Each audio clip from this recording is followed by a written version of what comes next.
Good morning sir. ഞാനിവിടെ അവതരിപ്പിക്കാൻ പോകുന്നത് ജോൺ എന്ന് പറഞ്ഞ ഒരു റോബോട്ടിനെയാണ്. ഈ റോബോട്ടിനെ ഞങ്ങളൊരു കമ്പാനിയൻ റോബോട്ടായിട്ടാണ് നിർമ്മിച്ചിരിക്കുന്നത്. ഒരു കമ്പാനിയൻ റോബോട്ട് എന്ന് പറയുമ്പോൾ തന്നെ നമ്മുടെ വീട്ടിലെ പല ആവശ്യങ്ങൾക്കും നമ്മളെ സഹായിക്കാനും അതുപോലെ തന്നെ നമുക്ക് വീട്ടിലൊരു കൂട്ടായിട്ടുമാണ് നിർമ്മിച്ചിരിക്കുന്നത്.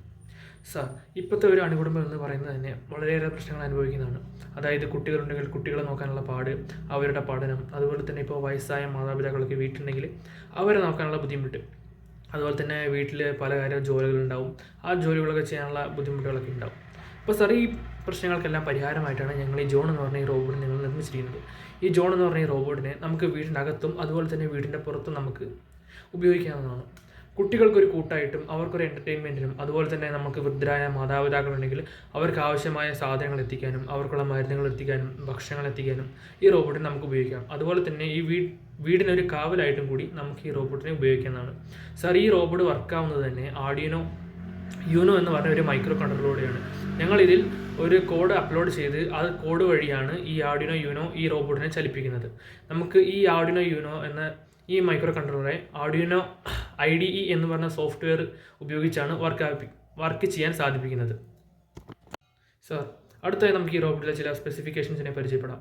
ആദ്യമായി തന്നെ ഞാൻ പരിചയപ്പെടുത്തുന്നത് LDR സെൻസർ, അതായത് ലൈറ്റ് ഡിപ്പെൻഡൻറ്റ് റെസിസ്റ്റർ. ഇതിൻ്റെ പേര് പോലെ തന്നെയാണ് ഇതിൻ്റെ ജോലിയും. സർ, ഇതിൻ്റെ പ്രവർത്തനം എന്ന് പറയുന്നത് തന്നെ രാത്രി കാലങ്ങളിലൊക്കെ പെട്ടെന്നൊക്കെ നമ്മുടെ വീട്ടിൽ കറണ്ട് പോയാൽ നമ്മൾ വളരെയേറെ ബുദ്ധിമുട്ടൊക്കെ അനുഭവിക്കാറുണ്ട്. നമ്മൾ ടോർച്ച് എടുക്കാൻ ഓടാറുണ്ട്, എമർജൻസി എടുക്കാൻ ഓടാറുണ്ട്.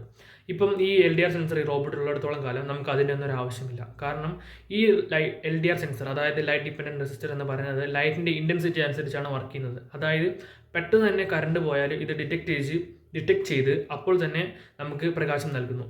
ഇത് ഫോട്ടോ റെസിസ്റ്റീവ് എഫക്റ്റ് അനുസരിച്ചാണ് ഈ LDR സെൻസർ വർക്കാവുന്നത്. നമുക്ക് ഏത് സാഹചര്യത്തിലും ഇത് ഉപയോഗിക്കാവുന്നതാണ്. അടുത്ത ഈ റോബോട്ട് ഘടിപ്പിച്ചിരിക്കുന്ന ഒരു ഉപകരണം എന്ന് പറയുന്നത് തന്നെ പ്രോക്സിമിറ്റി സെൻസറാണ്, അതായത് അൾട്രാസോണിക് സെൻസർ എന്ന് പറയുന്നത്. ഞങ്ങൾ ഈ റോബോട്ടിൽ ഇത് ഘടിപ്പിച്ചിരിക്കുന്നത് റോബോട്ടിൻ്റെ സേഫ്റ്റിക്കായിട്ടാണ്. അതായത് ഇപ്പോൾ റോബോട്ട് ചലിക്കുന്ന വഴികളിൽ എന്തെങ്കിലും ഒബ്ജക്ട്സ് എന്തെങ്കിലും ഉണ്ടെങ്കിൽ അതിൽ തട്ടി റോബോട്ടിന് അപകടമൊക്കെ ഉണ്ടാവാൻ സാധ്യതയുണ്ട്. അപ്പോൾ ഈ അപകടങ്ങൾ ഒഴിവാക്കാൻ വേണ്ടിയാണ് ഞങ്ങൾ ഇതിൽ പ്രോക്സിമിറ്റി സെൻസർ കൊടുത്തിരിക്കുന്നത്. ഈ പ്രോക്സിമിറ്റി സെൻസർ വർക്കാവുന്നതെന്ന് പറയുന്നത് തന്നെ ഇതിനൊരു ട്രാൻസ്മിറ്ററും ഒരു റിസീവറും ഉണ്ട്. ഈ ട്രാൻസ്മിറ്ററിലൂടെ അൾട്രാസോണിക് വേവ്സ് ഇത് പുറത്തുവിടിക്കുന്നു. ഈ അൾട്രാസോണിക് വേവ്സ് എന്തെങ്കിലും ഒബ്ജക്റ്റ് റോബോട്ടിന് മുമ്പിൽ ഉണ്ടെങ്കിൽ അത് ഡിറ്റക്ട് ചെയ്ത് അതിൽ തട്ടി ഈ റേസ് തിരിച്ചു വന്ന് ഈ റിസീവർ വഴി നമുക്ക് ബസർ സൗണ്ട് അടിച്ച് നമുക്ക് ഒരു മെസ്സേജ് തരുന്നു, ഫ്രണ്ടിലൊരു ഒബ്ജക്റ്റ് ഉണ്ട്, അപ്പോൾ ഇത് റോബോട്ടിന് അപകടം ഉണ്ടാക്കുന്ന രീതിയിലുള്ളതാണ് എന്ന്. അപ്പോൾ നമുക്ക് ആ ഒരു പ്രശ്നം നമുക്ക് ഒഴിവാക്കി കിട്ടും. റോബോട്ടിൽ ഇങ്ങനത്തെ ഒബ്ജക്റ്റിൽ തട്ടി ഉണ്ടാകുന്ന അപകടങ്ങൾ നമുക്ക് ഇതുവഴി ഒഴിവാക്കാൻ സാധിക്കുന്നതാണ്. സർ, അടുത്തതായി റോബോട്ടിൽ ഘടിപ്പിച്ചിരിക്കുന്ന മറ്റു പ്രധാനമായ ഒരു ഉപകരണം എന്ന് പറയുന്നത് തന്നെ റോബോട്ടിക് ഹാൻഡാണ്. റോബോട്ടിക് ഹാൻഡ് എന്ന് പറയുമ്പോൾ നമുക്ക് എല്ലാവർക്കും തന്നെ അറിയാം ഇതിൻ്റെ ഉപയോഗം എങ്ങനെ തന്നെയാണ്. അതായത് വീട്ടിലിപ്പോൾ കുട്ടികൾ അല്ലെങ്കിൽ വൃദ്ധരായ മാതാപിതാക്കൾ, മെയിനായിട്ട് ഇവരെയാണ് നമ്മൾ ഫോക്കസ് ചെയ്ത് ഇത് നിർമ്മിച്ചിരിക്കുന്നത്. അതായത് കുട്ടികൾക്ക് എന്തെങ്കിലും സാധനങ്ങളൊക്കെ എടുത്തു കൊടുക്കാനോ അല്ലെങ്കിൽ അവരെ പല ജോലികളിലും ഹെൽപ്പ് ചെയ്യാനോ, അതുപോലെ തന്നെ കിടപ്പരോഗികളായ വൃദ്ധ മാതാപിതാക്കളുണ്ടെങ്കിൽ അവർക്ക് മരുന്ന്, വെള്ളം, ഭക്ഷണം അങ്ങനെയുള്ളവ എത്തിക്കാനുമായിട്ട് ഈ റോബോട്ടിക് ഹാൻഡ് നമുക്ക് വളരെ ഉപകാരപ്രദമാകും. അതായത് കാലിൻ്റെ താഴേക്ക് ശേഷി കുറഞ്ഞു കിടക്കുന്നവർക്ക്, ശേഷി ഇല്ലാത്തവർക്കായിട്ട് അവർക്കുള്ള ഭക്ഷണവും അവർക്കുള്ള മരുന്നുകളും ഒക്കെ എടുത്തു കൊടുക്കാനും, അതുപോലെ തന്നെ നമ്മുടെ വീട്ടിലെ പല ജോലികളിലും സഹായിക്കാനും, വീടിൻ്റെ പുറത്തുള്ള പല ജോലികളിലും സഹായിക്കാനും ഈ റോബോട്ടിക് ഹാൻഡ് വളരെ ഉപകാരപ്രദമാകുന്ന ഒന്നാണ്. ഇത് ഞങ്ങളിവിടെ നിർമ്മിച്ചിരിക്കുന്നത് സെർവോ മോട്ടർ എന്ന മോട്ടർ ഉപയോഗിച്ചാണ്. ഈ സെർവോ മോട്ടറിനുള്ള കോഡും നേരത്തെ പോലെ തന്നെ ഈ റോബോട്ടിൻ്റെ മറ്റൊരു സ്പെസിഫിക്കേഷനായി ഞാൻ പറഞ്ഞിരുന്ന ആർഡിനോ യൂനോ ഇത് ഉപയോഗിച്ചാണ് ഞങ്ങൾ ഈ ഹാൻഡ് നിർമ്മിച്ചിരിക്കുന്നത്. അപ്പം ഇതും കൺട്രോൾ ചെയ്യുന്നത് തന്നെ ആർഡിനോ IDE എന്ന് പറഞ്ഞ സോഫ്റ്റ്വെയർ ഉപയോഗിച്ചാണ്. സർ, അടുത്തത് ഞങ്ങളെ നിർമ്മിച്ചിരിക്കുന്നത് റോബോട്ടിൻ്റെ ഭാഗമായി തന്നെ ഞങ്ങൾ നിർമ്മിച്ചിരിക്കുന്നതും എന്നാൽ വീടിൻ്റെ പുറത്ത് നമുക്ക് സ്ഥാപിക്കാൻ പറ്റുന്നതുമായ ഒരു റെയിൻ ഡ്രോപ്പ് സെൻസറാണ്. റെയിൻ ഡ്രോപ്പ് സെൻസർ അതിൻ്റെ പേര് പോലെ തന്നെയാണ് അതിൻ്റെ പ്രവർത്തനം. അതായത് മഴ പെയ്യുമ്പോൾ പ്രവചിക്കുക എന്നതാണ്. അതായത് നമ്മളിപ്പോൾ വീട്ടിൽ എന്തെങ്കിലുമൊക്കെ ജോലികൾ ചെയ്ത് അല്ലെങ്കിൽ എന്തെങ്കിലുമൊക്കെ തുണിയൊക്കെ അലക്കിയിട്ട് ഉണക്കാനിട്ടിട്ട് പോയി, അപ്പോൾ നമ്മൾ വീട്ടിനകത്ത് എന്തെങ്കിലും ജോലികളിലൊക്കെയാണ് തിരക്കുകളിലൊക്കെ ആണെങ്കിൽ പെട്ടെന്ന് ചെറുതായിട്ട് മഴയൊക്കെ പെയ്താൽ നമ്മൾ അറിയാൻ സാധ്യത വളരെയേറെ കുറവാണ്. അപ്പോൾ ഈ സാഹചര്യങ്ങളിൽ നമ്മളെ ഹെൽപ്പ് ചെയ്യാനായിട്ടാണ് ഞങ്ങൾ റെയിൻ ഡ്രോപ്പ് സെൻസർ നിർമ്മിച്ചിരിക്കുന്നത്. അതായത് ഈ സെൻസറിലേക്ക് മഴത്തുള്ളികൾ വന്ന് വീഴുമ്പോൾ ഇത് ഡിറ്റക്ട് ചെയ്ത് നമുക്ക് ബസർ അലാറം അടിച്ച് അറിയിക്കുന്നു. അപ്പോൾ നമുക്ക് ആ ഒരു ബുദ്ധിമുട്ട് നമുക്ക് ഒഴിവാക്കിയെടുക്കാം. അതായത് ഇതിലെ മഴത്തുള്ളികൾ വീഴുമ്പോൾ ഇതിൻ്റെ ഉള്ളിലെ സർക്യൂട്ട് ബ്രേക്കായിട്ടാണ് നമുക്ക് ഈ മെസ്സേജസ് റിസീവ് ചെയ്യുന്നത്. അപ്പോൾ നമുക്ക് ആ ഒരു ബുദ്ധിമുട്ട് ഒഴിവാക്കാം. അതായത് ഈ മെസ്സേജ് റിസീവ് ചെയ്യുന്നത് നമ്മുടെ റെയിൻ ഡ്രോപ്പ് സെൻസർ പുറത്താണെങ്കിൽ തന്നെ ഈ റോബോട്ട് വഴിയാണ് നമുക്ക് ഈ മെസ്സേജ് റിസീവ് ചെയ്യാൻ സാധിക്കുന്നത്. സർ, അടുത്തതായി റോബോട്ടിൻ്റെ ഒരു സ്പെസിഫിക്കേഷൻ എന്ന് പറയുന്നത് തന്നെ ഇതിൻ്റെ ചലനമാണ്. അതായത് ഇതിന് ചലിക്കാൻ സാധിക്കുമെന്നുള്ളതാണ്. ഞങ്ങളിതിന് ചലനം കൊടുത്തിരിക്കുന്നതിൻ്റെ ഒരു പ്രത്യേക കാരണം എന്ന് പറയുന്ന പോലെ തന്നെ നേരത്തെ കാരണങ്ങൾ തന്നെയാണ്. അതായത് നമ്മുടെ വീട്ടിൽ വൃദ്ധരായ മാതാപിതാക്കളുണ്ടാവും, കുട്ടികളുണ്ടാവും. അപ്പോൾ ഇവരെയൊക്കെ നോക്കാനും ഇവർക്കൊരു എൻ്റർടൈൻമെൻ്റ് ആയിട്ടുമാണ് ഞങ്ങൾ ഈ റോബോട്ടിന് ചലനം എന്നൊരു സ്പെസിഫിക്കേഷൻ കൊടുത്തിരിക്കുന്നത്. അതായത് വൃദ്ധരായ മാതാപിതാക്കളുണ്ടെങ്കിൽ അവർക്ക് നേരത്തെ പറഞ്ഞ പോലെ ഭക്ഷണം എത്തിക്കാനും അതുപോലെ തന്നെ മരുന്നുകൾ എത്തിക്കാനും അവർക്ക് ആവശ്യമായവ എത്തിക്കാനും വേണ്ടി ഈ റോബോട്ടിൻ്റെ കൈ മാത്രമല്ല അതിൻ്റെ ചലനം കൂടി വളരെയേറെ ആവശ്യമുള്ള ഒന്നാണ്. അതുപോലെ തന്നെ കുട്ടികൾക്കൊരു കൂട്ടായി അവരുടെ കൂടെ കളിക്കാനും അവർക്കൊരു എൻ്റർടൈൻമെൻറ്റുമായി നമുക്ക് ഈ ചലനത്തെ ഉപയോഗിക്കാം.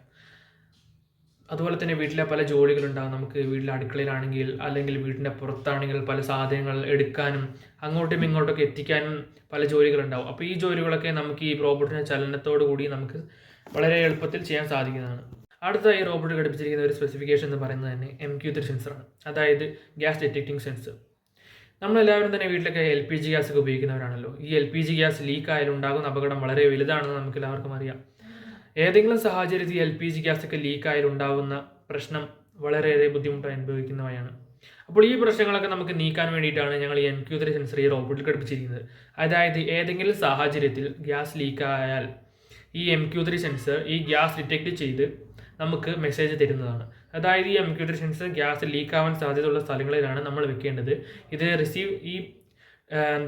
ഈ ഡിറ്റക്ട് ചെയ്ത മെസ്സേജ്, അതായത് ഈ ഗ്യാസ് ലീക്കായി നിന്നുള്ള മെസ്സേജ് നമുക്ക് റോബോട്ട് വഴിയാണ് നമുക്ക് മെസ്സേജ് തരുന്നത്. അപ്പോൾ നമുക്ക് ഈ ഗ്യാസ് ലീക്കായി ഉണ്ടാകുന്ന ഈ വലിയൊരു പ്രശ്നത്തിൽ നിന്ന് നമുക്ക് ഒഴിവാക്കാൻ സാധിക്കും. അടുത്തതായി ഞങ്ങൾ റോബോട്ട് ഘടിപ്പിച്ചിരിക്കുന്നത് ഒരു സോയിൽ മോയ്സ്ചർ സെൻസറാണ്. ഇതിൻ്റെ പേര് പോലെ തന്നെയാണ് ഇതിൻ്റെ ഉപകാരവും. ഇത് കൂടുതലായും കൃഷി ചെയ്യുന്നവർക്കും അതുപോലെ തന്നെ ഗാർഡനിങ് ഒക്കെ ചെയ്യുന്നവർക്കും വളരെയേറെ ഉപകാരപ്രദമായ ഒന്നാണ്. മണ്ണിലെ വെള്ളത്തിൻ്റെ അളവ് തിരിച്ചറിയുക എന്നതാണ് ഈ സെൻസറിൻ്റെ ഉപയോഗം എന്ന് പറയുന്നത്.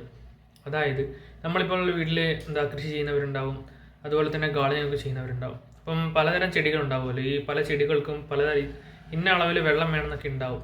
അപ്പം വെള്ളത്തിൻ്റെ അളവ് കൂടിപ്പോയാൽ പ്രശ്നമാണ്, കുറഞ്ഞു പോയാൽ പ്രശ്നമാണ്. അപ്പോൾ ഈ ഒരു ബുദ്ധിമുട്ടൊക്കെ പരിഹരിക്കാൻ വേണ്ടിയാണ് ഞങ്ങൾ ഇതിൽ സോയിൽ മോയ്സ്ചർ സെൻസർ കൊടുത്തിരിക്കുന്നത്. അപ്പം നമുക്ക് വെള്ളം ഒഴിച്ച് കൊടുത്തു കഴിഞ്ഞ് എത്രത്തോളം വെള്ളമായി നമുക്ക് ഇതിൽ വാല്യൂ കൊടുത്ത് തിരിച്ചറിയാൻ സാധിക്കും. അതായത് ഈ സെൻസർ മണ്ണിലേക്ക് വെച്ച് കഴിഞ്ഞാൽ നമുക്ക് എത്രത്തോളം വെള്ളത്തിൻ്റെ അളവ് അവിടെ ഉണ്ടായിട്ടുണ്ടെന്ന് നമുക്ക് കാണാൻ സാധിക്കും.